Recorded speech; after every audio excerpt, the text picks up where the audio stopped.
वंदना सीख सुखों के धाम गुरुमासी गुरुदेव को सविनय सविनीत प्रणाम कृपा सिंधु कृपा करो जागृत कर दो प्राण अति शीघ्र ही बन सकूं श्रीवितराग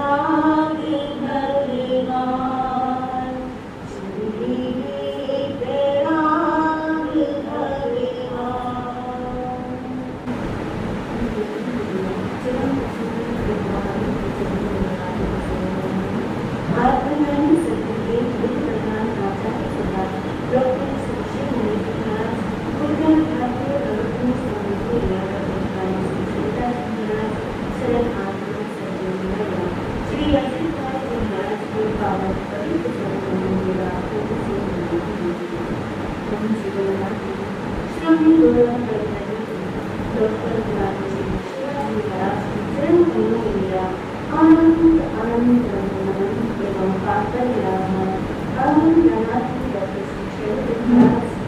श्रीवितराग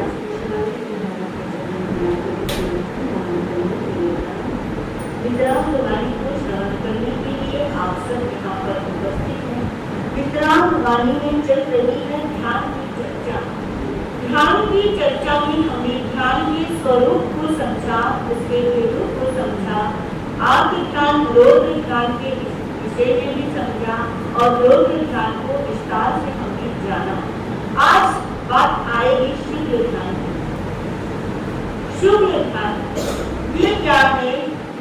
अष्ट कर्मों के क्षय करने में सबसे बड़ा सहयोगी है। हमारे जो आठ कर्म है उसको नष्ट करने में सबसे अधिक सहयोग होता है शुद्ध ध्यान का। शुद्ध ध्यान आत्मा की विशुद्धता को जागृत करता है, आत्मा में शुद्धता को लेकर आता है। वो क्या है? शुद्ध ध्यान। अब शुद्ध ध्यान की योग्यता प्राप्त करने के लिए धर्म ध्यान की योग्यता को ग्रहण करना होगा। जिसके जीवन में धर्म ध्यान की योग्यता नहीं है वो शुद्ध ध्यान की सीढ़ी पर आरोहण नहीं कर सकता।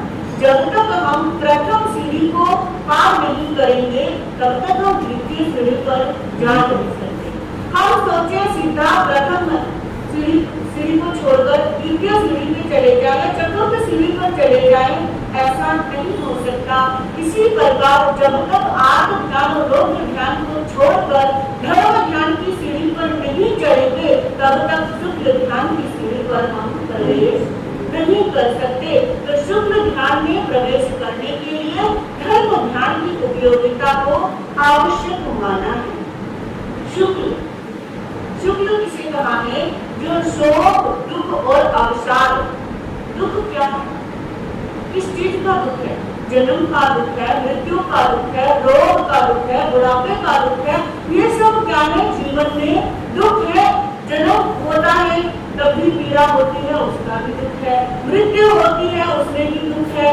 बुढ़ापा आता है उसमें भी व्यक्ति दुखी है। रोग आता है तो उसमें तो व्यक्ति दुखी रहता ही है। वो सब जितने भी दुख है वो सब क्या है? कर्म जन्य है। कर्म हमारे ऐसे हैं, इसीलिए दुख क्या होते हैं? उत्पन्न होते हैं, दुख जीवन में आते हैं। अब जो इन सब दुखों को नष्ट कर दे, यानी जो शोक, भय, दुख, अवसाद इत्यादि जो दुख है इनको जो नष्ट कर दे, क्षय कर दे, कर्मों को खत्म कर दे, वो क्या है? शुद्ध ध्यान है। व्यक्ति जब शुद्ध ध्यान में आ जाएगा तो उसके जीवन में दुख होगा भी नहीं, आएगा तो दूर की बात, दुख है भी नहीं, कोई ऐसा कर्म बचा भी नहीं अभी, तो क्या है? वो दुखों से मुक्त हो जाता है। वो क्या है? शुद्ध ध्यान की श्रेणी में प्रवेश करता है। शुद्ध ध्यान एक स्फटिक के समान है। स्फटिक रतन स्फटिक है, स्फटिक के समान है। वो सफेद यानी क्या होता है? बिल्कुल साफ, शुद्ध। सफेद को क्या कहते हैं? स्वच्छ है, ये बिल्कुल शुद्ध है, वो क्या है? शुक्ल है। शुक्ल का मतलब क्या है कि वो श्वेत है, जिसके जीवन में कोई क्या नहीं है? दुख नहीं है, रोग नहीं है, शोक नहीं है, वो कौन कहलाता है? शुक्ल ध्यानी कहलाता है। अब जो दुखों का छेदन करे, दुख रूपी वृक्ष है, दुख रूपी वृक्ष को क्या कर दे? बिल्कुल नष्ट कर दे, मूल से ही क्या कर दे? नष्ट कर दे, उसको भी शुक्ल ध्यान कहते हैं। ये है शुक्ल ध्यान की परिभाषा कि शुक्ल ध्यान आखिर क्या है, शुक्ल ध्यान को महत्व शास्त्रों में इतना क्यों दिया है? देखो, शुक्ल ध्यान का वर्णन अनेकों शास्त्रों में आता है, मुख्यतः ध्यानांग सूत्र में भी आता है, औपपादिक सूत्र में भी आता है, और हम जिनमत गणित समाश्रमण का ध्यान शतक पढ़ते हैं तो वहां पर शुक्ल ध्यान का वर्णन विस्तार से मिलता है। आचार्य हेमचंद्र जी योग शास्त्र में कहते हैं, आज के इस टाइम में शुक्ल ध्यान व्यक्ति को हो नहीं सकता। क्यों नहीं हो सकता? इसको उमा स्वामी जी कहते हैं कि उत्तम संघन का अभाव, जो हमारे शारीरिक संरचना है, हड्डियों की जो जॉइंट है, वो क्या नहीं है? हमारे उतने मजबूत नहीं है। इसीलिए कहा है कि आज के समय में शुक्ल ध्यान नहीं हो सकता, क्योंकि आज के सामान्य व्यक्ति में वो सामर्थ्य नहीं है जो सामर्थ्य उत्तम संघन वाले व्यक्ति में होती है। उनकी जो हड्डियों के ज्वाइंट होते हैं वो क्या होते हैं? मजबूत होते हैं, तो वो शुक्ल ध्यान में क्या हो जाते हैं? स्थिर हो जाते हैं। और शुक्ल ध्यान में आने के लिए चित्त का एकाग्र होना क्या है? आवश्यक है। चित्त को इतना एकाग्र करना है कि वो हमारा ध्यान इधर उधर ना भटके, और हमारे शरीर की संरचना ऐसी नहीं है, हमारे जो हड्डियों के ज्वाइंट है वो भी ऐसे नहीं है, मजबूत नहीं है, और जिसके मजबूत नहीं है वो स्थिर होकर ध्यान में बैठ नहीं सकता। और उसके लिए भगवान ने कहा है कि यदि शारीरिक संरचना क्या नहीं है, उत्तम नहीं है, तो इसका मतलब ये नहीं है कि हम प्रयास भी ना करें। क्या करना है? हमें उस शुक्ल ध्यान के स्वरूप को जानकर समझकर उसको क्या करना है? उसमें प्रवेश करना है, उसको हमें क्या करना है? अपने जीवन में लेकर आना है। शुक्ल ध्यान इस जन्म में ना सके, किसी न किसी जन्म में तो हमें मिल ही जाएगा, और हम यदि प्रयास भी नहीं करेंगे, उस ध्यान में आने का अभ्यास भी नहीं करेंगे, तो हम किसी जन्म में भी क्या नहीं कर सकते? हम उसको प्राप्त नहीं कर सकते, क्योंकि जो आज हमने एकत्रित किया है वो अगले जन्म में क्या हो जाएगा? जल्दी मिल जाएगा।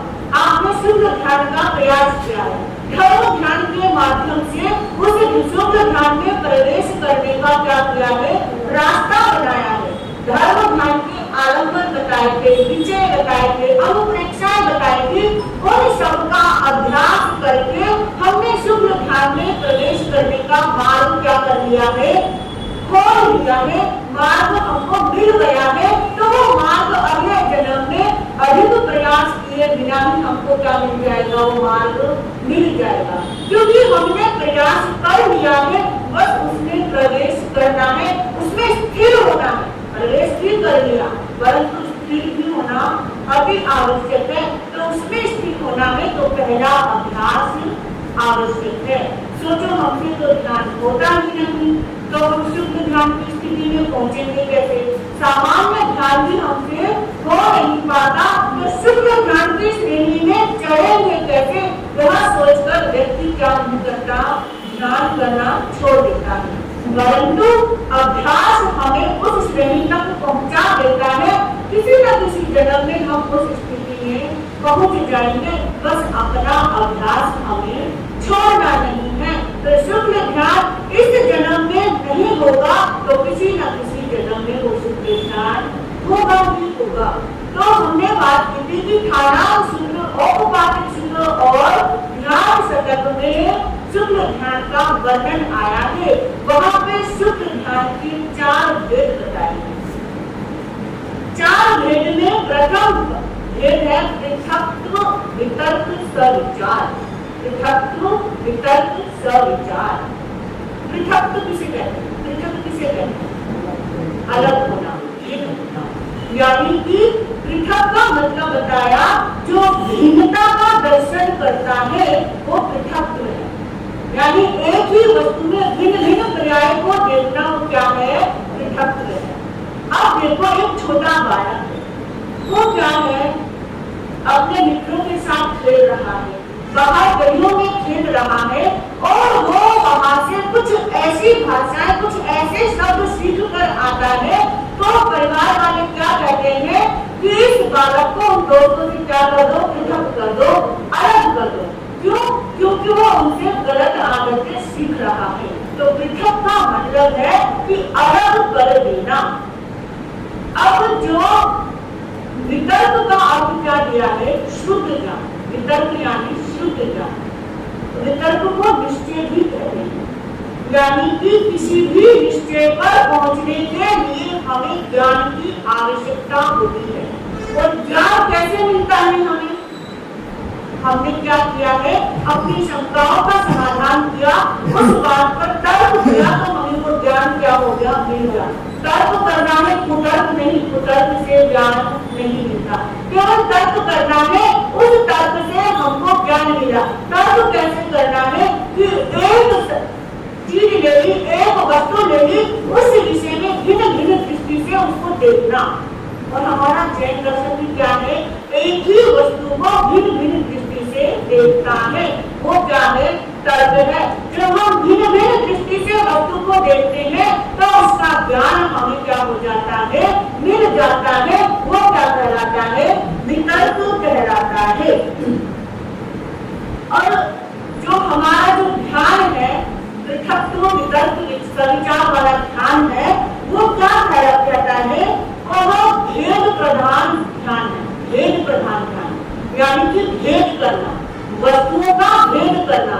जो वस्तु है उसको उस पर भेद करना कि उसका क्या क्या भेद है, उसमें क्या क्या भिन्नताएं हैं, ठीक है? उसकी पर्याय को देखना। वस्तु एक होती है, द्रव्य एक होता है, लेकिन उसकी पर्याय क्या हो जाती है? बदल जाती है। जैसे तो द्रव्य कितने हैं? 6 द्रव्य हैं, लेकिन जो जिस पर हम दृष्टि रख रही है उस द्रव्य की बात हो रही है। जो वस्तु है, पदार्थ है, उस द्रव्य को, द्रव्य एक है परंतु उस द्रव्य के भिन्न भिन्न गुण धर्मों को देखना क्या है? पृथकत्व है। अब जैसे मान लो गोल्ड है, अब उस गोल्ड का आप अंगूठी बना लो, चैन बना लो, हार बना लो, कुछ भी बना लो, लेकिन उसका गुण धर्म क्या है? गोल्ड है। पर्याय चेंज हुई है, लेकिन उसका गुण धर्म क्या नहीं हुआ? चेंज नहीं हुआ। जो पर्याय चेंज हो चुकी है परंतु गुण धर्म चेंज नहीं हुआ, उसी पर हमको क्या करना है? चिंतन करना है कि एक ही चीज है परंतु उसमें भिन्नता हो सकती है। उसी पर क्या करना है? हमको चिंतन करना है। अब दही है, उसको भिगोते हैं तो मक्खन निकलता है, उस मक्खन से आप घी निकालते हो, ठीक है? पर्याय चेंज हो गई, लेकिन जो उसका गुण धर्म क्या है? दही, मक्खन और दूध, घी का गुण धर्म क्या है? क्या है? दूध। गुण धर्म तो चेंज नहीं हुआ, गुण द्रव्य एक ही है, लेकिन उसके पर्याय क्या हो चुके हैं? चेंज हो चुके हैं। इसी भिन्नता को अपने चिंतन में लेकर आना क्या है? पृथक्त्व है। पृथक्त्व वितर्क। अगला क्या शब्द है इसमें? सविचार। 3 शब्द इसमें, पृथक्त्व, वितर्क और सविचार। अब सविचार क्या है? किसे कहते हैं? सविचार यानी कि अच्छे विचार लेकर आना, शुद्ध विचार लेकर आना, जिसमें क्या हो? विचार ऐसे हो जो किसी के अहित ना करते हो, ऐसे विचार लेकर आना।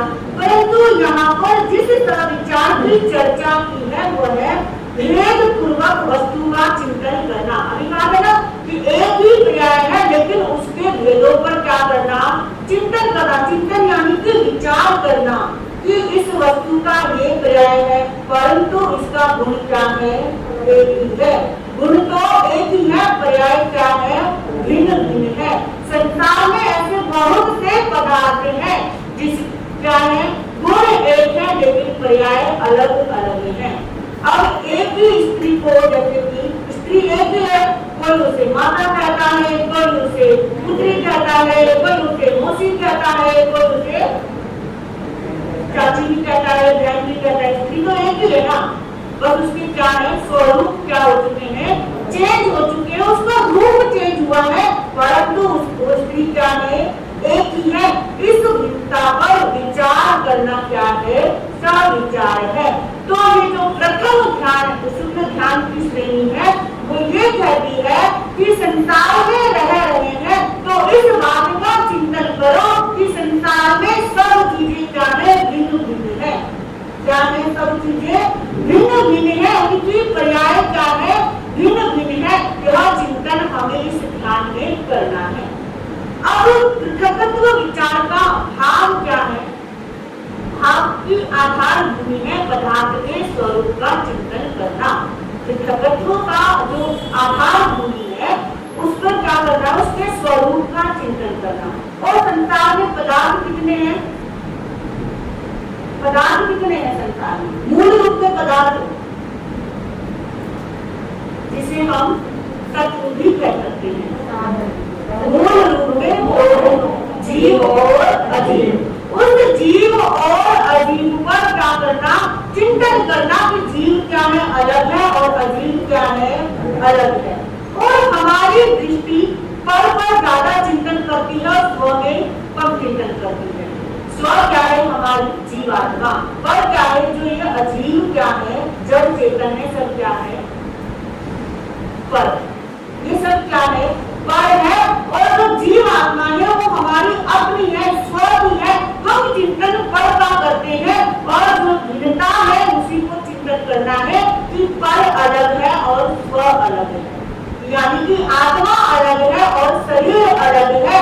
इसका चिंतन ही इस शुद्ध ध्यान की प्रथम श्रेणी में आता है। जैसे कि घर, परिवार, धन, दौलत, संपदा सब क्या है, ये पर है। जो दुखों का मूल कारण व्यक्ति दुखी होता है वो किस लिए होता है कि वो घर परिवार में उलझा हुआ है, घर परिवार को देखता है, धन संपत्ति को देखता है, वही दुखों का मूल स्रोत है।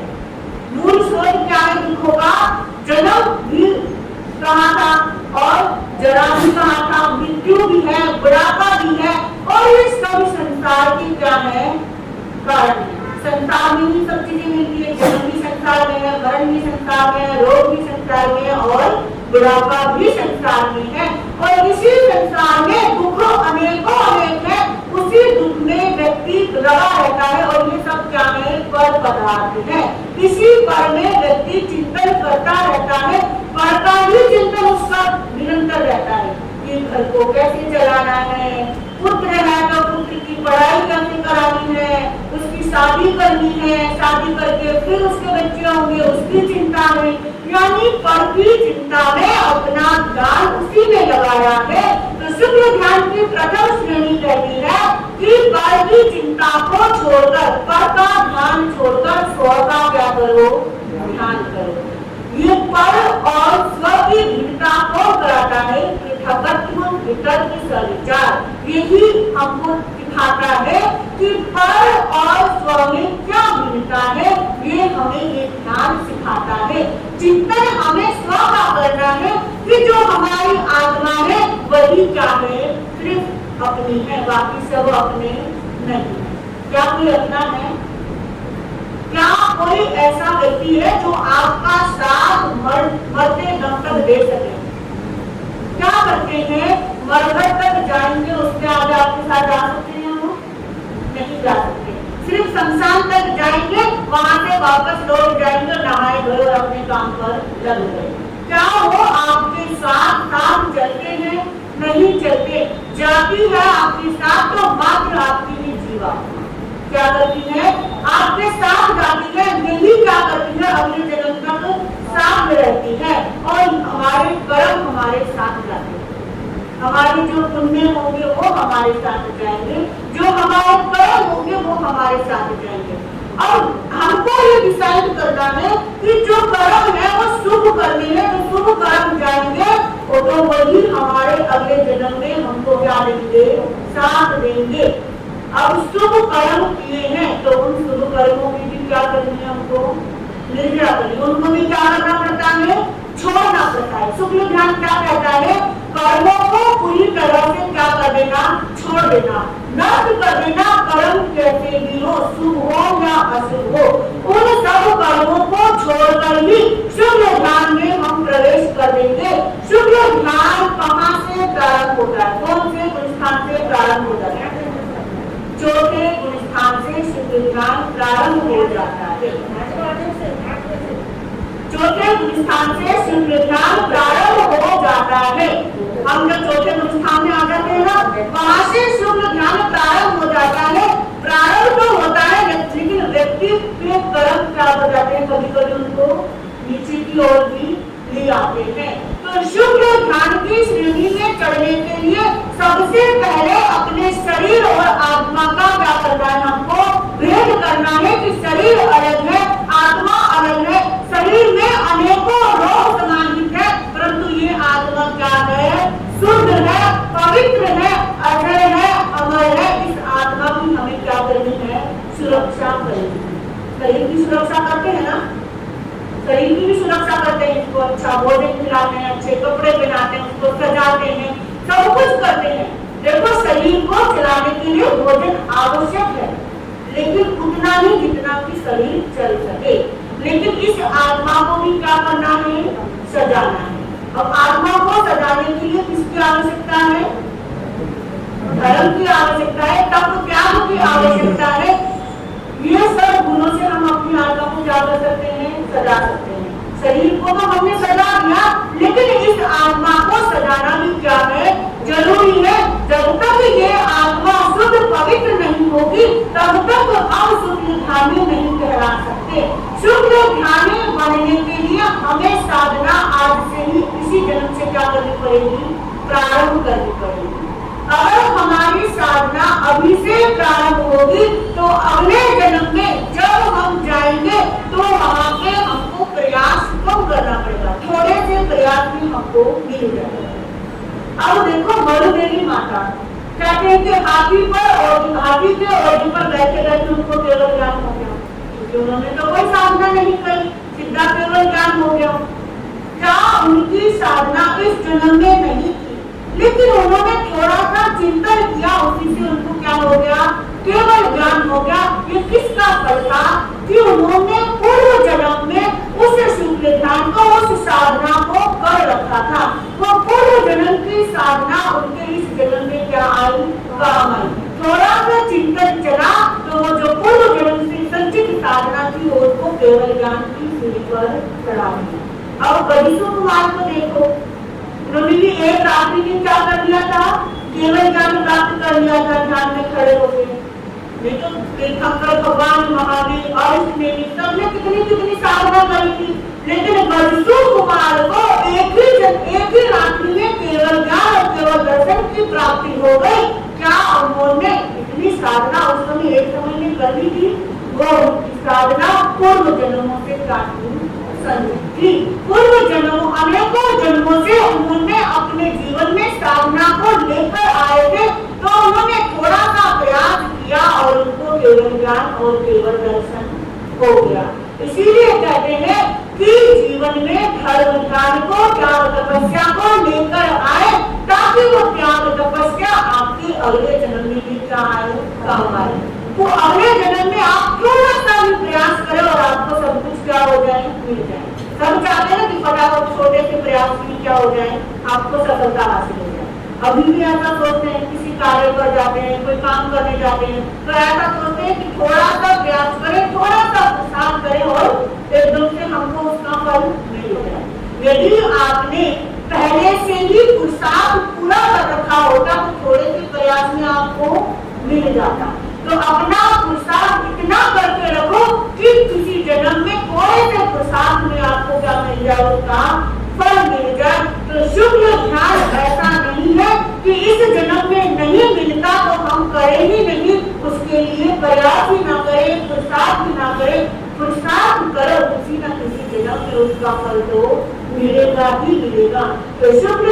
की प्रथम श्रेणी को आज हमने समझा।